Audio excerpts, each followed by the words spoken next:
जय हिंद सभी को। एक नई क्लास आपके लिए लेकर आए हैं। इसमें मैं आपको हिंदी के महत्वपूर्ण क्वेश्चन कराऊंगा जो आपके यूपी पुलिस का जो होगा उस एग्ज़ाम के लिए बहुत महत्वपूर्ण क्वेश्चन होंगे। तो स्टार्ट करते हैं। स्टार्ट करने से पहले आप वीडियो को लाइक और चैनल को सब्सक्राइब कर लें। तो आते हैं क्वेश्चन नंबर फर्स्ट जो आपके सामने है। क्वेश्चन नंबर फर्स्ट क्या कहता है? बहुत दिनों बाद देखना अर्थ के लिए क्या मुहावरा है ये बताना है। तो सभी जानते हैं, जैसे बोल देते हैं कि ईद का चांद हो गया भाई, तो इसका मतलब हुआ बहुत दिनों के बाद दिखाई देना, यानी कि आंसर आ गया हमारा ऑप्शन सी। ऑप्शन सी हमारा यहाँ पर सही हो जाएगा। ओके डियर, ईद का चांद होना। आगे बढ़ते हैं नेक्स्ट क्वेश्चन पे। धोबी का कुत्ता न घर का न घाट का, लोकोक्ति का अर्थ बताना है कि क्या है। ओके, तो इसका अर्थ है कहीं ठोर ठिकाना न होना, यानी कि ऑप्शन डी हमारा यहाँ पर सही हो जाएगा। ऑप्शन डी, कहीं ठोर ठिकाना न होना। ओके डियर, नेक्स्ट क्वेश्चन पे आते हैं। नेक्स्ट क्वेश्चन है, निम्नलिखित में से अशुद्ध वाक्य छांटिए, यानी कि अशुद्ध वाक्य निकालना है। इसमें से क्या है? ओके, कृष्ण जी के अनेकों। ओके, तो यही पहला ही क्वेश्चन अशुद्ध है। कृष्ण जी के अनेक नाम थे। अनेकों कुछ नहीं होता, अनेकों। ओके, यानी कि ऑप्शन ए हमारा यहाँ पर सही हो जाएगा। Option A is right. Okay dear, आगे बढ़ते हैं क्वेश्चन नंबर 4 पर। क्वेश्चन नंबर 4 क्या कहता है? क्वेश्चन नंबर 4 कहता है सद्भावना शब्द में समास बताना है। तो सद्भावना शब्द में समास होगा क्रमधारय, यानी कि ऑप्शन हमारा सी सही यहाँ पर हो जाएगा। ऑप्शन सी इज राइट, क्रमधारय। ओके डियर, नेक्स्ट क्वेश्चन पे आते हैं। क्वेश्चन नंबर 5 पर। मधुत मनोहर मानस देखा, पंक्ति में अलंकार बताना है कि कौन सा अलंकार होगा। तो क्वेश्चन नंबर 5 का जो आंसर होगा वो होगा ऑप्शन बी, अनुप्रास अलंकार है। इसमें कौन सा अलंकार है? अनुप्रास। ऑप्शन बी हमारा यहाँ पर सही हो जाएगा। ओके, आगे बढ़ते हैं नेक्स्ट क्वेश्चन पे। क्वेश्चन नंबर 6, वीर रस का स्थायी भाव बताना है। भाई ये तो बहुत सिंपल सा क्वेश्चन है, सभी बता देंगे क्या होगा। वीर रस में उत्साह। ओके, वीर रस में होगा उत्साह। ऑप्शन डी हमारा सही हो जाएगा। Option D is right. आगे बढ़ते हैं नेक्स्ट क्वेश्चन पे। Question number 7। क्वेश्चन नंबर 7 क्या कहता है? दामिनी दमक रही घनमाही, खल के प्रति जत्था, इन पंक्तियों में कौन सा छंद है ये बताना है। तो 7 का जो आंसर होगा वो हो जाएगा चौपाई। ऑप्शन सी हमारा यहाँ पर सही हो जाएगा। Option C is right. Okay, next question पे आते हैं। क्वेश्चन नंबर 8, निम्नलिखित में से भाववाचक का उदाहरण कौन सा है? भाववाचक का उदाहरण बताना है। अब चला जाए, रवि आम चूसता है, मोहिनी पत्र लिखती है, शीला से खाया नहीं जाता। ऑप्शन डी हमारा सही होगा। भाव किस में आ रहा है? भाववाच्य उदाहरण, यानी कि शीला से खाया नहीं जाता। ओके, ऑप्शन डी हमारा यहाँ पर सही हो जाएगा। Okay dear, option D is right. क्या कहा है? वह काम नहीं करता। वह काम नहीं करता वाक्य में अव्यय पद है, तो अव्यय निकालना है। तो अव्यय हो जाएगा ऑप्शन नहीं, यानी कि ऑप्शन सी। ऑप्शन सी हमारा सही हो जाएगा। वह काम नहीं करता। ऑप्शन। इस क्वेश्चन पे आते हैं। Question number 11। क्वेश्चन नंबर 11 क्या कहता है? निम्नलिखित में से कौन सा शब्द में री की मात्रा उपयोग हुआ है? री की मात्रा यानी कि री की मात्रा बताने का उपयोग हुआ है, ये बताना है। ओके, तो किस में हुआ है? ऑप्शन डी, वृष्टि। ओके, ऑप्शन डी हमारा यहाँ पर सही हो जाएगा। आगे बढ़ते हैं क्वेश्चन नंबर 12। से का उच्चारण क्या है? ओके, तो से का उच्चारण बताना है तो क्वेश्चन नंबर 12 का हो जाएगा तालु। ऑप्शन बी हमारा यहाँ पर सही हो जाएगा। Okay dear, option B is right. आगे बढ़ते हैं नेक्स्ट क्वेश्चन पे। कौन से शब्द में रे व्यंजन नहीं है? ओके, कौन से शब्द में रे व्यंजन नहीं है? मात्र रे है, इसमें भी रे है। मातृभूमि, ओके, मातृभूमि में रे व्यंजन नहीं है। ऑप्शन डी हमारा सही हो जाएगा। ऑप्शन डी हमारा यहाँ पर सही हो जाएगा। नेक्स्ट क्वेश्चन पे आते हैं, क्वेश्चन नंबर 14। संज्ञा का भेद नहीं होता।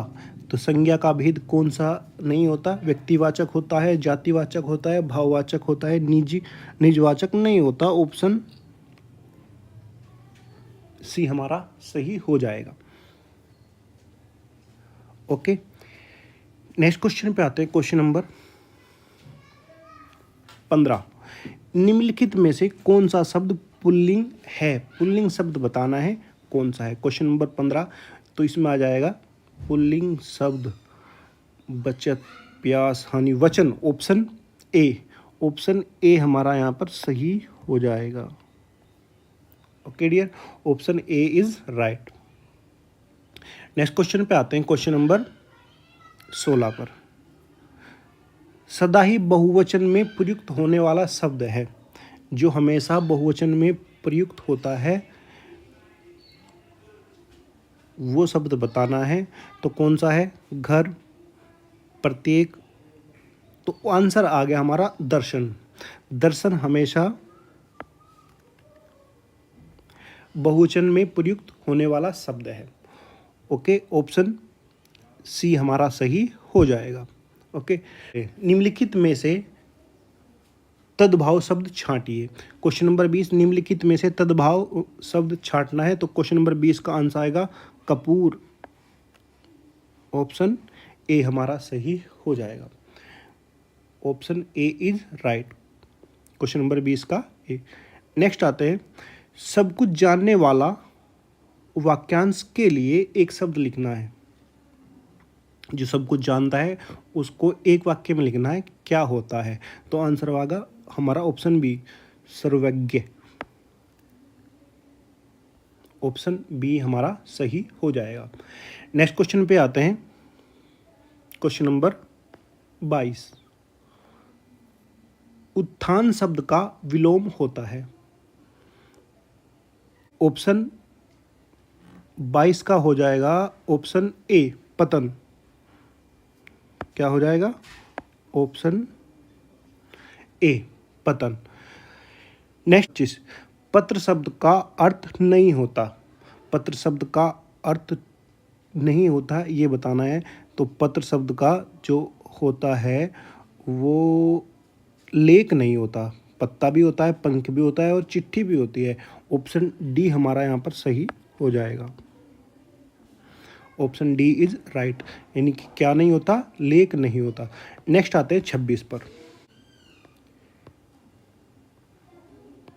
क्वेश्चन नंबर 26 पर आते हैं, सदैव शब्द में संधि है। तो सदैव शब्द में संधि बतानी है कि कौन सी संधि है। ओके, सदैव शब्द में संधि है ये बताना है। तो याद रखना, सदैव शब्द में संधि होगी ऑप्शन सी, वृद्धि संधि। वृद्धि होगी भाई इसमें। Okay, option C. ये हम याद रखना, जहाँ पर दो मात्रा आ जाती है ना, दो मात्रा आ जाती हैं वहाँ पर लगभग ये संधि होती है, वृद्धि संधि। ओके, ऑप्शन सी हमारा यहाँ पर सही हो जाएगा। नेक्स्ट क्वेश्चन पे आते हैं, प्रत्येक शब्द में उपसर्ग है। ओके, तो 27 का आंसर होगा प्रति। ऑप्शन बी हमारा सही होगा। प्रति प्लस एक, प्रत्येक। नेक्स्ट क्वेश्चन पे आते हैं, क्वेश्चन नंबर 28। वैज्ञानिक शब्द में प्रत्यय लगा है, तो वैज्ञानिक शब्द में कौन सा प्रत्यय हो जाएगा? तो 28 का आंसर हो जाएगा ऑप्शन वैज्ञानिक इक, यानी कि ऑप्शन बी हमारा सही हो जाएगा। Option B is right. Okay, next question. Urvashi के रचनाकार हैं, उर्वशी के रचनाकार हैं ये बताना है, तो क्वेश्चन नंबर 30 का हो जाएगा ऑप्शन बी। उर्वशी के कौन है? रामधारी सिंह दिनकर। ऑप्शन बी हमारा यहाँ पर सही हो जाएगा। Option B is right. Next question पे आते हैं।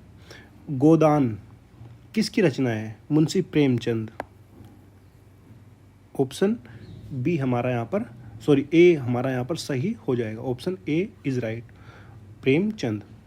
ओके, नेक्स्ट क्वेश्चन पे आते हैं। महादेवी वर्मा का ज्ञानपीठ पुरस्कार किस कृति पर मिला था, ये बताना है। तो किस पर मिला था? ये मिला था यामा पर। Option C. महत्वपूर्ण क्वेश्चन है, ये याद रखना है। महादेवी वर्मा को जो ज्ञानपीठ पुरस्कार मिला था वो किस कृति पर मिला था? यामा पर मिला था। ऑप्शन सी हमारा सही हो जाएगा। नेक्स्ट क्वेश्चन पर आते हैं, क्वेश्चन नंबर 33। नाक कटाना मुहावरे का अर्थ है, तो नाक कटाने का मुहावरे का अर्थ हो जाएगा बदनाम करना। ऑप्शन बी, ऑप्शन बी हमारा यहाँ पर सही हो जाएगा। Option B is right. Next question पे आते हैं। काला अक्षर भैंस बराबर लोकोक्ति का अर्थ बताना है कि क्या अर्थ होता है। तो पढ़ा लिखा न होना, यानी कि अनपढ़ होना। ऑप्शन ए हमारा सही हो जाएगा। ओके, सोरठा के प्रथम चरण में कितनी मात्राएं होती हैं? Question number 36। सोरठा के प्रथम चरण में कितनी मात्राएं होती हैं? तो 36 का होगा ऑप्शन बी। सोरठा के प्रथम चरण में 11 मात्राएं होती हैं, 36 का बी। नेक्स्ट क्वेश्चन पे आते हैं। निम्नलिखित में से कौन सा शब्दालंकार नहीं है? ओके, निम्नलिखित में से कौन सा शब्दालंकार नहीं है? तो 37 का हो जाएगा रूपक। ऑप्शन डी हमारा सही हो जाएगा। नेक्स्ट क्वेश्चन पे आते हैं। निम्नलिखित में से दंत्य ध्वनि है, तो 38 का हो जाएगा ऑप्शन सी, लय। ऑप्शन सी हमारा सही हो जाएगा। नेक्स्ट क्वेश्चन है। निम्नलिखित में से कौन सा शब्द स्त्रीलिंग है? तो क्वेश्चन नंबर 40 का जो आंसर होगा वो हो जाएगा ऑप्शन बी, सुंदरता। ऑप्शन बी हमारा सही हो जाएगा। दी की सा ध्वनि है, तो सा ध्वनि में आप लोग देखते हैं कि सा ध्वनि कौन सी है? मूर्धन्य है, तालव्य है, या दंते या ओष्ठी है? तो बताइए जल्दी से। तो चूंकि आप लोग सा जो अक्षर है वो आपका संघर्षीय है, तो आपका आएगा सा। तो सा किससे बोला जा रहा है? आपका तालव्य से। किससे बोला जा रहा है? तालव्य से। तो चलते हैं अगले क्वेश्चन के लिए। इसके बाद दूसरा क्वेश्चन देखते हैं। तो दूसरा क्वेश्चन हमारा है। निम्नलिखित में से अर्धस्वर कौन सा है? तो अर्धस्वर कौन सा है देखेंगे। या, पा, अक्सा या अग्ग। तो हमारा जो अर्धस्वर है वो या है। कौन सा है? या। तो या हमारा अर्धस्वर है। चलिए आगे चलते हैं। आगे चलते हैं और देखते हैं किस वर्ग का उच्चारण स्थान कंठ और तालुव्य है। देखिए जो कंठ से बोले जाते हैं और तालुव्य से, तो यहाँ देखेंगे हम, इसमें हा है, छा है, ओ है, ए है। तो इसमें देखें आप लोग, आपका कौन सा है? तो ए। ठीक है, तो ए आपका जो है हमारा कंठ तालु है।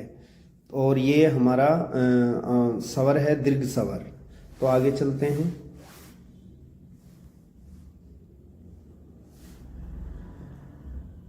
वर्ण शब्द का अर्थ नहीं होता है। तो यहां देखें आप, रंग, आकाश, जाति और अक्षर। देखें इसमें जो वर्ण है हमारा, वो उसका जो अक्षर होता है वो रंग भी होता है, जाति भी होता है और अक्षर भी होता है। तो आकाश नहीं होता है। तो इसमें हमने पूछा है कि वर्ण शब्द का अर्थ नहीं होता, तो आकाश नहीं होता। हमारा आंसर क्या आएगा? आकाश। आगे चलते हैं।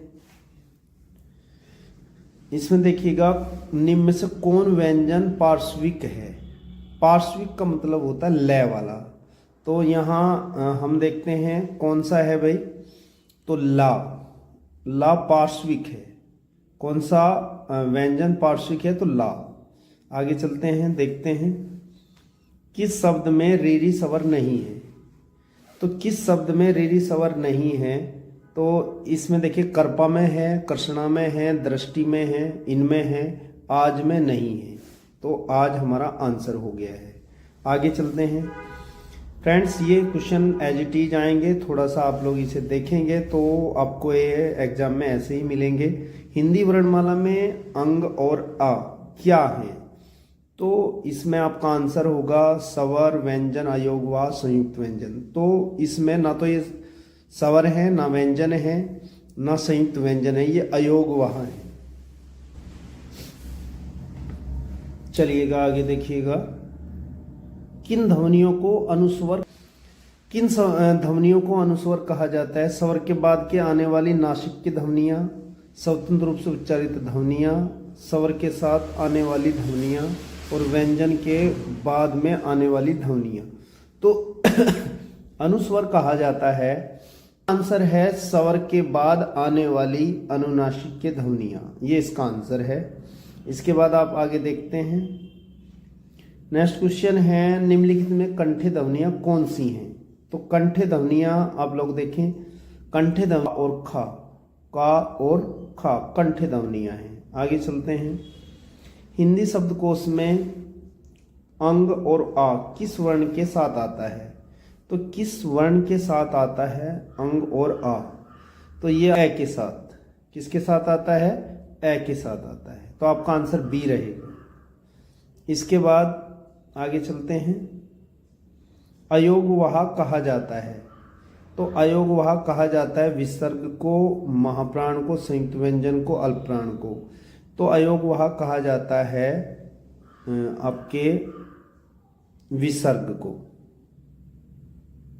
को कहा जाता है। इसके आगे देखते हैं, निम्नलिखित में से उच्चारण स्थान के आधार पर मूर्धन्य व्यंजन बताएं। देखिए, मूर्धन्य व्यंजन वो होता है जिसमें जीभा जो है ऊपर की ओर मुड़कर साउंड पैदा करती है। तो इसमें आपका चा, छा, जा, झा होता है। तो आपका होगा जा, टा, ठा, डा, ढा। तो आपका आ जाएगा सी ऑप्शन, टा, ठा, डा, ढा। तो ये आ जाएगा टा वर्ग में। आगे चलिएगा, वा का उच्चारण स्थान क्या है? तो वा का उच्चारण स्थान है आपका,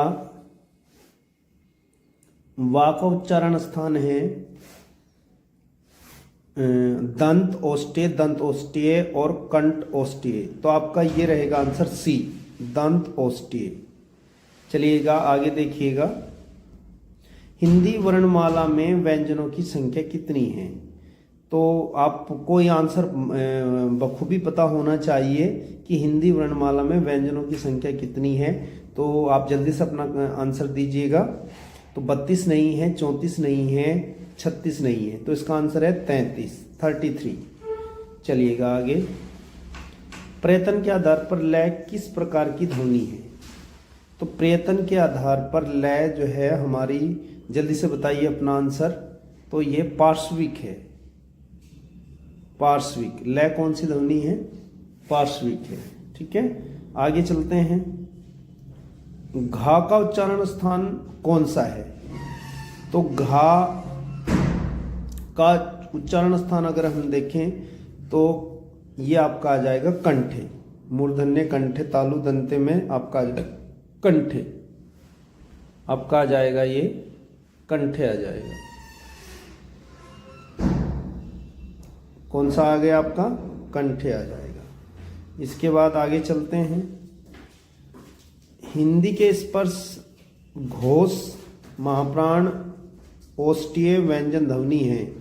देखिए इसमें आपने देखना है कि उसमें स्पर्श भी होना चाहिए, महाप्राण भी होना चाहिए और ओष्ठीय व्यंजन भी होना चाहिए। तो आपका ये आ जाएगा इसमें भय। भय आपका जो है स्पर्श भी है, स्पर्श व्यंजनों की संख्या होती है 25 और ये महाप्राण भी है और ये ओष्ठीय व्यंजन भी है। तो इसका आपका आंसर ए होगा भय। आगे चलिएगा। या रा ला वा किस वर्ग के व्यंजन हैं? तो ये व्यंजन है आपके उष्ण व्यंजन, सॉरी अंतस्थ व्यंजन है, ये अंतस्थ व्यंजन है। इसके बाद आगे चलिएगा। हिंदी की मूर्धन्य ध्वनियां हैं। देखिए मूर्धन्य ध्वनियां हैं तो आपका ये आएगा टा ठा डा ढा अणा, तो ये आपका आ जाएगा आंसर बी। इसके बाद भाषा विज्ञान की दृष्टि से बड़ाऊ जो ऊ है किस प्रकार का है? तो ऊ देखिए जिसमें संवर्त होता है, मुख जो है, होठ जो है गोल हो जाते हैं, वो आपका और साउंड पीछे से आती है, तो ये आएगा ऊ। तो आपका पच संवर्त आएगा, ऑप्शन डी आपका रहेगा। आगे निम्न में से महाप्राण वर्ण हैं। देखिए महाप्राण जो हैं वर्ग का दूसरा और वर्ग का चौथा है। तो आप इसमें देखिएगा वर्ग का दूसरा और चौथा कौन सा है? तो का नहीं होगा महाप्राण, चा नहीं होगा, और वा और था। अब दो रह गए हैं, तो ता था, तो था आ जाएगा इसमें आंसर। आगे चलिएगा। अब अल्पप्राण ध्वनियों का समूह कौन सा है? अल्पप्राण ध्वनियों का समूह कौन सा है? तो अल्पप्राण में आपका आता है जो का आता है, मतलब वर्ग का पहला, वर्ग का तीसरा और पांचवा। तो इसमें देख लीजिएगा वर्ग का पहला, तीसरा और पांचवा कौन से में बैठ रहा है? तो का इसमें खा गया है इसलिए नहीं है। तो चा और जा तीसरा है, चा छा जा और अय्या, तो इसका बी ऑप्शन रहेगा, आपका बी ऑप्शन रहेगा। इसके बाद आगे चलते हैं। हिंदी की तालव्य ध्वनियाँ हैं। तो तालव्य ध्वनियाँ वो हैं जिसका जीभा से पीछे से साउंड आता है। तो आपका ये आ जाएगा चा छा जा झा या, तो ये आपका तालव्य आ जाएगा, चा छा जा झा या। इसके बाद है आपका, आगे चलते हैं। टा वर्ग में किस प्रकार के व्यंजन हैं? तो टा वर्ग में किस प्रकार के व्यंजन हैं? तो टा वर्ग में आपके आ जाएंगे मूर्धन्य व्यंजन। इसके बाद आगे चलते हैं। विसर्ग से बना कौन सा शब्द है? देखिए विसर्ग से जो बना है आपका निस्पृह है, निस्पृह। आगे चलते हैं। ए के उच्चारण स्थान का नाम बताइए। तो ए के उच्चारण स्थान का नाम है, देखिए ए, तो आपका तालव्य, दंते, कंठ ओष्ठीय, कंठ तालव्य। तो ए तो आपका एक कंठ तालव्य हो जाएगा, कंठ तालव्य हो जाएगा। आगे चलते हैं, चलिएगा। देखिए आगे घोष वर्ण कौन सा है? देखिए इसमें अघोष वर्ण पूछा है, अघोष वर्ण। देखो जो जब हम कोई वर्ण बोलते हैं, अगर स्वर तंत्रिकाएं पास पास आती हैं तो सघोष है, और अगर पास पास नहीं आती हैं तो अघोष है। तो वर्ण का पहला और वर्ण का दूसरा है या है या सा है। तो यहाँ देखिएगा, जल्दी से आंसर दीजिएगा। और इसमें वर्ण का सा घोष आपका बनेगा सा। चूंकि सा बोलेंगे आप सा, तो इसमें हमारी स्वर तंत्रिका पास पास नहीं आएंगी, तो आ घोष है ये। तो इसका आंसर डी है। इसके बाद आप लोग आगे देखें, नीचे दिए गए शब्दों में से किसकी वर्तनी शुद्ध है। देखिएगा, शुद्ध वर्तनी इसमें आपने पहचाननी है। तो यहाँ आप लोग देखें, द्वारका, पूजनीया, अंतर्ध्यान, अहिल्या। अहिल्या, तो अहिल्या ठीक नहीं है, और आपका पूजनीया ठीक नहीं है। तो अंतर्ध्यान और द्वारका में आप लोग देखें, तो द्वारका आप लोग का ठीक है इसमें, ठीक है। अंतर्ध्यान आपका गलत है, तो शुद्ध आपका द्वारका है। आगे चलिएगा, निम्न में कौन सा व्यंजन स्पर्श संघर्षी है। तो निम्न में से कौन सा व्यंजन स्पर्श संघर्षी है। हम जो है स्पर्श संघर्षी की बात कर रहे हैं, स्पर्श संघर्षी की। अगर संघर्षी की बात करें तो वो आता है हमारा बड़ा सा, छोटा सा, पेटपटा सा, हा। लेकिन हम स्पर्श संघर्षी की बात कर रहे हैं, तो इसमें हमारा आएगा यहाँ जा आएगा। आगे चलिएगा, इनमें से अशुद्ध वर्तनी वाला शब्द छांटिएगा। तो देखिएगा, इसमें सन्यासी सही नहीं है। देखिए गाइस, इसमें पूछा है इनमें से अशुद्ध वर्तनी वाला शब्द कौन सा है। तो महतव शुद्ध है, वाल्मीकि शुद्ध है, पैतृक शुद्ध है। तो इसमें अशुद्ध है सन्यासी, क्योंकि सन्यासी बनता है ऐसे, सन्यासी ऐसे बनता है सन्यासी, यहाँ बिंदी आती है। और गाइस, ये कैसे क्वेश्चन आपको लगे हैं प्लीज़ कमेंट करें, और ज़्यादा से ज़्यादा इसको शेयर करें, लाइक करें। और यूपी पुलिस में और आरओ में आपके लिए ये वरदान साबित होगा। तो ज़्यादा से ज़्यादा अपने चाहतों को इसे शेयर करें। Thank you for watching.